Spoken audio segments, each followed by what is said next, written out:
वंदे मातरम साथियों, आज मैं उस महान व्यक्तित्व के बारे में बताने जा रही हूँ जिनकी राष्ट्रवादी सोच ने युवाओं को खेल खेल में लेकर एक संगठन की शुरुआत की और आज 100 वर्ष बीतने पर वह दुनिया का सबसे बड़ा संगठन बन चुका है, जिसकी नींव तो भारत में है, लेकिन यूएसए, यूके, कनाडा, एशिया के देश, यूरोप के देश और अफ्रीका के देशों को मिलाकर 50 से ज्यादा ऐसे देशों में उसके करोड़ों अनुयायी हैं जो उस सोच को आगे बढ़ा रहे हैं। इस देश में हर रोज 65,000 से ज्यादा शाखाएं लगती हैं, जिसमें 60 लाख से ज्यादा स्वयंसेवक नित्य प्रति अपनी हाजिरी भरते हैं और राष्ट्रवादी सोच को आगे बढ़ा रहे हैं।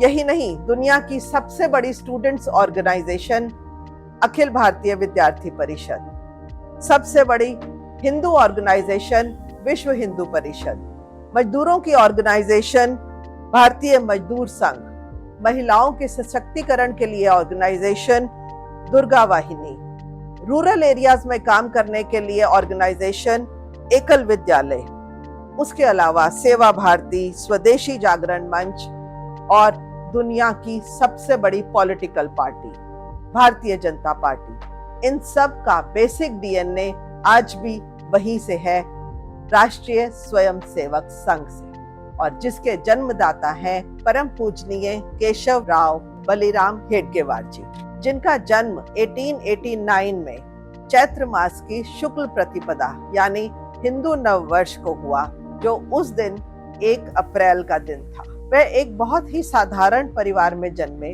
और उनके पिता का नाम बलिराम पंत हेडगेवार और माता रेवती बाई जी थी।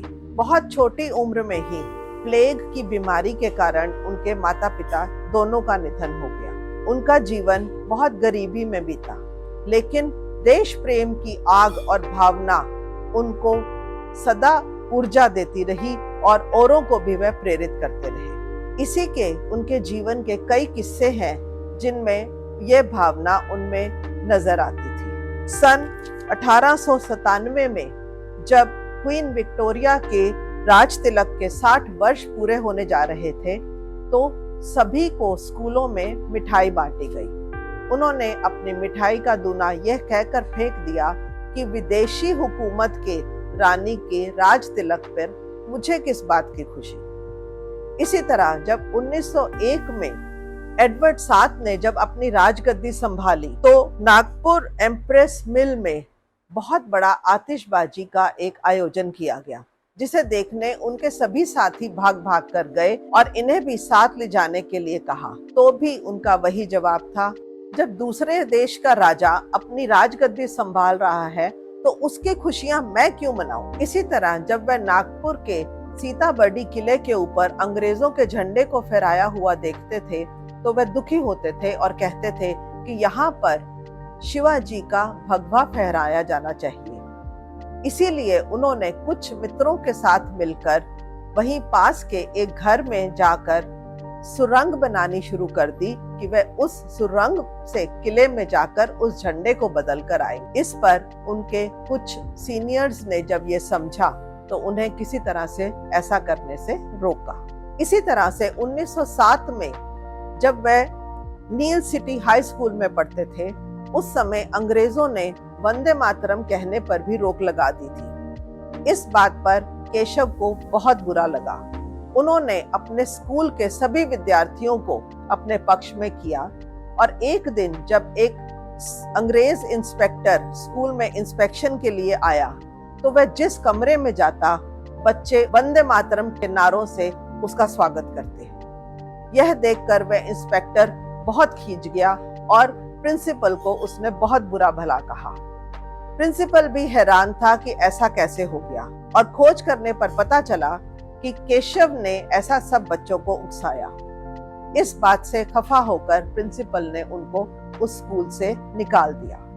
तब केशव ने यवतमाल में अपनी बाकी मैट्रिक की पढ़ाई पूरी की। वह पढ़ाई में तो अव्वल थे ही, इसलिए मैट्रिक के बाद मेडिकल की पढ़ाई के लिए वह बंगाल चले गए, जहां वह अनुशीलन समिति के साथ जुड़ गए, जो एक क्रांतिकारियों की संस्था थी, और उस संस्था में उन्होंने बढ़ चढ़कर हिस्सा लेना शुरू कर दिया। यहाँ तक कि उनकी एक्टिविटीज को देखते हुए उनका नाम भी कोकेन रख दिया गया। इन्हीं क्रांतिकारियों के साथ संपर्क में आते हुए वे बड़े नेताओं से भी मिलने लग गए, जैसे सुभाष चंद्र बोस, वीर सावरकर जी, बाल गंगाधर तिलक और महात्मा गांधी जी। मेडिकल की पढ़ाई पूरी करके वे कुछ दिनों तक बंगाल में ही रहे और अपने कामों को आगे बढ़ाते रहे। जब वे वापस नागपुर आए तो बहुत से लोगों ने एक अच्छे बालक को देखकर उनके सामने विवाह का प्रस्ताव भी रखा, लेकिन उन्हें यह सोचने में ज्यादा देर नहीं लगी कि उन्होंने अपना यह पूरा जीवन देश के लिए ही न्यौछावर करना है। इसलिए उन्होंने आजीवन विवाह ना करने का फैसला कर लिया। इसीलिए वे उस समय की कांग्रेस के साथ जुड़ गए और पूरी तरह से सक्रिय होकर कार्य करने लगे। 1920 में नागपुर में कांग्रेस का महाअधिवेशन हुआ, जिसमें 15,000 से ज्यादा कार्यकर्ताओं ने भाग लिया। उस अधिवेशन की सारी व्यवस्थाओं की जिम्मेवारी डॉक्टर लक्ष्मण राव वासुदेव परांजपे और केशव राव बलिराम हेडगेवार जी ने संभाली। इससे वे कई नेताओं के बीच में बहुत प्रचलित भी हो गए, परंतु धीरे धीरे कांग्रेस के कुछ अनुशासनहीनताओं के कारण उनका मन वहां से ऊब गया और उसके बाद वह हिंदू महासभा से जुड़े। 1923 में एक हिंदू जुलूस जब मस्जिद के आगे से निकल रहा था तो उसे वहीं रोक दिया गया और वहां हिंसा भड़क उठी। इसे हेडगेवार जी ने एक चेतावनी समझा और यह देखकर उन्हें बुरा लगा कि भारतीय राष्ट्रीय कांग्रेस भी हिंदुओं के हितों को संभालने में विफल रही।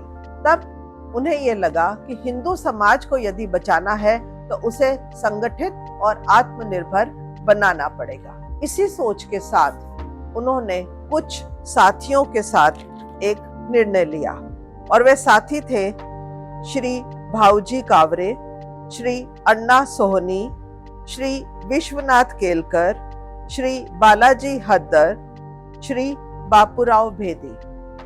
और तब 1925 में विजयदशमी के दिन संघ का जन्म हुआ। हिंदू शक्ति को जागृत करने का सांस्कृतिक आंदोलन, प्रतिदिन शाखाओं के माध्यम से शारीरिक प्रशिक्षण, राष्ट्रभक्ति के गीत और वीरों की गाथाओं को सुनना, यह क्रम चलता रहा और सेवा, चरित्र और भारत माता के प्रति प्रेम, ये इन सब में उभरने लगा। स्वयं शासित स्वयं सेवक संघ तैयार किया जा रहा था। धीरे धीरे इसमें मॉडिफिकेशंस होती चली गई।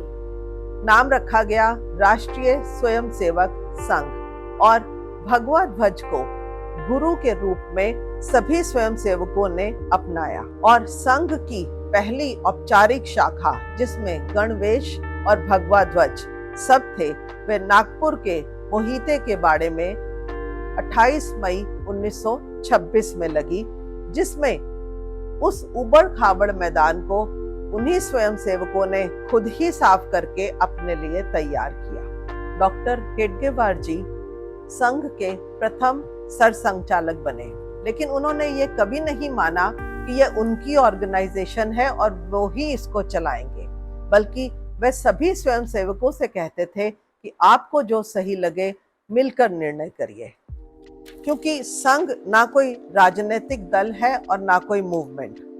यह स्वयं सेवकों का है जिनका ध्येय है राष्ट्र प्रेम, भाईचारा और चरित्र निर्माण। और वे चाहते थे कि भारत को केवल आजादी नहीं चाहिए बल्कि अपनी पहचान चाहिए। इसलिए वे राष्ट्र को पावर से नहीं, कैरेक्टर से बनाना चाहते थे। 1940 में अपने अंतिम दिनों में डॉक्टर हेडगेवार जी बहुत बीमार रहने लगे, तो निधन से कुछ दिन पूर्व ही उन्होंने सरसंघचालक का पद स्वयं ही माधवराव सदाशिव गोलवलकर जी को सौंपा, जो राष्ट्रीय स्वयंसेवक संघ के दूसरे सरसंघचालक बने। और आज भी अपने 100 वर्ष पूर्ण होने पर राष्ट्रीय स्वयंसेवक संघ उन्हीं विचारों के साथ आगे बढ़ रहा है और व्यक्ति निर्माण का कार्य बखूबी निभा रहा है। जय हिंद, जय भारत।